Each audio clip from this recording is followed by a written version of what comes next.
ராமானுஜாய நமக. வசுதேவசுதம் தேவம் கம்சச்சாணூரமர்தனம் தேவகீ பரமானந்தம் கிருஷ்ணம் வந்தே ஜகத்குரும்.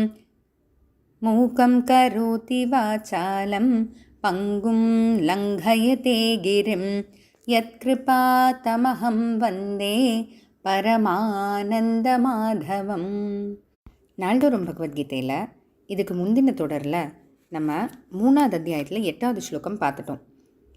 அந்த ஸ்லோகத்தில் நமக்குன்னு விதிக்கப்பட்ட கர்மங்களை ஒரு கர்மயோகமாக செஞ்சுட்டு வந்தால் அந்த சமயத்தில் கர்மயோகம் கூட ஞான யோகத்தோட சிறந்ததாகும் அப்படின்றத பார்த்தோம். இப்போது அடுத்த ஸ்லோகம் போகிறதுக்கு முன்னாடி இந்த ஒரு விஷயத்தை நல்ல தெளிவாக புரிஞ்சுப்போம், நம்மளோட மனசில் ஆழமாக பதிய வச்சுக்குவோம்.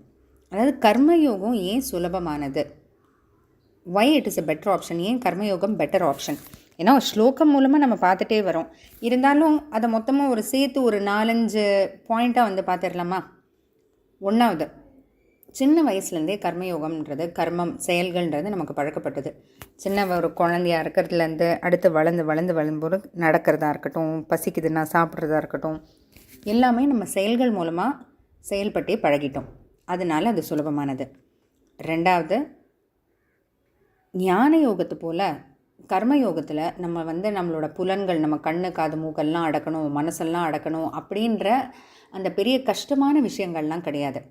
அந்த ஒரு நல்ல ஒரு எண்ணத்தோடு செய்யணும். பகவான் சொல்லியிருக்காருன்றதுனால நான் செய்கிறேன்ற அந்த அகங்காரம்லாம் இல்லாமல் செய்யணுன்றது தவிர ரொம்ப கஷ்டமாக நம்ம புலன்கள் அடக்கணும், மனசெல்லாம் அடக்கிக்கணும், அங்கங்கே அலப்பாய விடாமல் பார்த்துக்கணுன்றதெல்லாம் கிடையாது இல்லையா. அடுத்து 3வது, இதில் நழுவுதலுக்கு இடமில்லை. இதில் கர்மயோகத்தில் அதாவது எப்படின்னா, இப்போ ஞான யோகம் பார்த்திங்கன்னா நம்மளோட கண்ணு காது மூக்கு போன்ற புலன்கள் எல்லாம் நம்ம அடக்கி மனசை அடக்கி ஒருநிலைப்படுத்தி இதெல்லாம் செய்யணும். அப்போ அந்த செஞ்சிட்ருக்க சமயத்தில் கூட நடுவில் அங்கே இங்கே அப்படி இப்படி நம்மளோட கவனம் திரும்பிடுச்சு, டிஸ்ட்ராக்ட் ஆகிட்டோன்னா போயிடும், திரும்ப முதல்லேருந்து ஆரம்பிக்கணும். ஆனால் கர்மயோகத்தில் அப்படி இல்லை. பெரும்பாலும் நம்ம எடுத்த காரியத்தை முடிக்கிறதுன்றது ஒன்றும் பெரிய கஷ்டமான விஷயம்லாம் இல்லையா. அதனால் கர்மயோகம் அதனால் சுலபம்.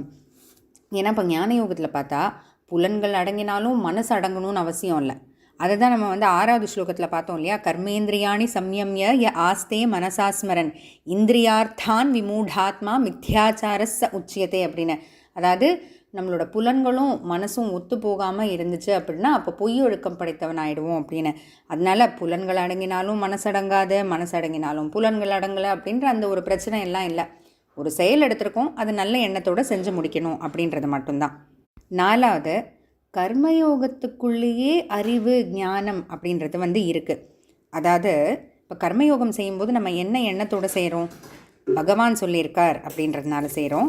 நான் அப்படின்றது உடல் இல்லை, ஆத்மா. அதனால் நான் அகங்காரம் இல்லாமல் செய்கிறோம், உலக நன்மைக்காக செய்கிறோம், நம்மளோட சுயநலத்துக்காக செய்யலை அப்படின்ற அந்த அறிவு, அந்த ஞானத்தோடு நம்ம செய்கிறோம் இல்லையா. அதனால் கர்மயோகத்துக்குள்ளேயே ஞானம் அடங்கியிருக்குன்னு சொல்லலாம் இல்லையா.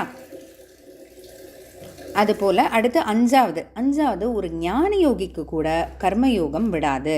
அதாவது நம்ம முன்னாடியே பார்த்தோம், ஞான யோகியாக இருந்தாலும் தன்னோட உடம்பை பார்த்துக்கணுன்றதுக்காகவான்னு சில செயல்களில் செயல்பட்டு தான் ஆகணும், சில செயல்களை செஞ்சு தான் ஆகணும். ஏன்னா உடம்பு இல்லாமல் ஞான யோகம் எங்கேருந்து, உடம்பு தான் பேசிக் இல்லையா, உடம்புன்றது அடிப்படை. அந்த உடம்பை காப்பாற்றிக்கிறதுக்காகவான கர்மயோகத்தை செஞ்சு தான் ஞான யோகத்தை செய்யணுன்றதுனால ஞான யோகத்துக்கு கூட கர்மயோகம் ரொம்ப அவசியமாக தேவைப்படுது. அதனால் இந்த 5 விஷயங்கள் நம்ம முக்கியமாக கர்மயோகம் ஏன் சுலபமானது, ஞான யோகத்தோட ஏன் அது சிறந்தது அப்படின்னு சொல்லுது. தொடர்ந்து நம்ம அடுத்து 9வது ஸ்லோகம் பார்ப்போம். அது வரைக்கும் காத்துட்டே இருப்போம். ஜெய் ஸ்ரீ கிருஷ்ணா.